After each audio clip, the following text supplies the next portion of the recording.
అందరికీ నమస్కారం. ప్రెస్ సోదరులందరికీ నిన్న టీవీలలో పేపర్లలో వచ్చిన విషయాన్ని మీ ముందు పెట్టడానికి మీ ముందు రావడం జరిగింది. నిన్న రేవంత్ రెడ్డి గారిని ఇంటెలిజెన్సీ చీఫ్ని గిట్ట కలవడం జరిగింది. లోకల్గా జరుగుతున్నట్టు ఒక సమస్యలు ప్రోటోకాల్ విషయమో కానీ సెక్యూరిటీ విషయమో కానీ అక్కడ జరిగే విషయాలన్నీ ఎస్పీకి కలిసినాం, కలెక్టర్కి కలిసినాం. ఇంతకుముందు సోదరుడు మా ప్రభాకర్ నన్ను డైరెక్ట్ ఇంటెలిజెన్స్ చీఫ్ని ఎందుకు కలవాలన్నారు. ఇంటెలిజెన్స్ రిపోర్టే డీజీకి కలిసి లా అండ్ ఆర్డర్ డీజీకి పంపుతారు, డైరెక్ట్ డీజీ తీసుకోడు. ఇంటెలిజెన్స్ రిపోర్ట్ గ్రాస్ లెవెల్ రిపోర్టే అలా పంపితే దాన్ని బట్టి యాక్షన్ ఉంటుంది. ఇది మంచి ఆచరణ అనేది.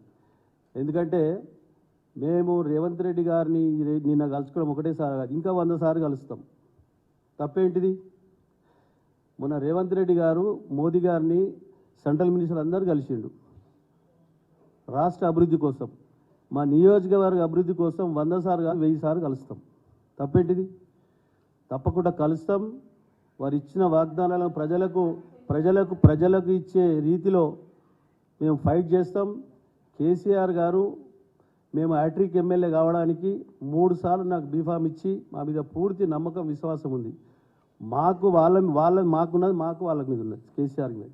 కేసీఆర్ గారు టీఆర్ఎస్ పార్టీ మేము బతికినంత కాలం టీఆర్ఎస్ పార్టీని విడేది లేదు.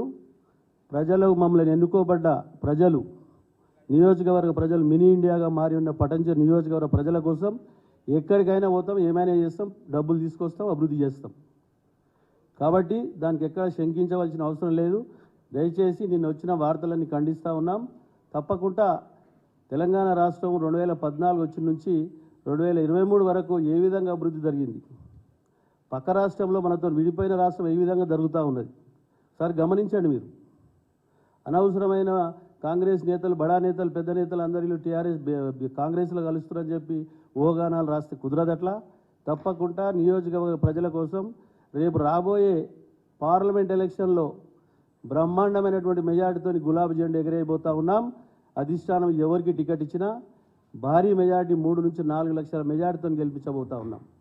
ఎందుకంటే కేసీఆర్ గారు సిద్దిపేట ముద్దుబిడ్డ, సిద్దిపేటకి వెళ్ళి రాజీనామా చేసి ఈరోజు రాష్ట్రాన్ని, తెలంగాణ రాష్ట్రం చనిపోయే రీతిలో వరకు వెళ్ళి దీక్ష చేసి ఈరోజు ముఖ్యమంత్రి గారు తెలంగాణ సాధించిన తర్వాత తెలంగాణ రాష్ట్రంలో ఉన్న సంక్షేమ పథకాలు, అభివృద్ధి జోడు గుర్రాలాగా ఈ 10 సంవత్సరాలు ముందుకు తీసుకుపోయిన సంగతి మర్చిపోలేరు జనం. మన కన్ఫ్యూజ్లో కాంగ్రెస్ వారు లేనిపోని అపవాళ్ళు, లేనిపోని వాగ్దానాలు చేయడంతో ఒకసారి చూద్దామన్న ఆలోచనతోటి వాళ్ళు ఓట్లు వేసారు. కాబట్టి తప్పకుండా రాబో కాలంలో తిరిగి మళ్ళీ ముఖ్యమంత్రి కేసీఆర్ గారు అవుతారు. ఈ రాష్ట్రాన్ని అభివృద్ధి పథంలో ముందుకు తీసుకెళ్తారు. కాబట్టి దయచేసి మీరు అందరూ గమనించి నేను వచ్చిన వార్తలను ఖండించవలసిందిగా మనవి చేస్తా ఉన్నా.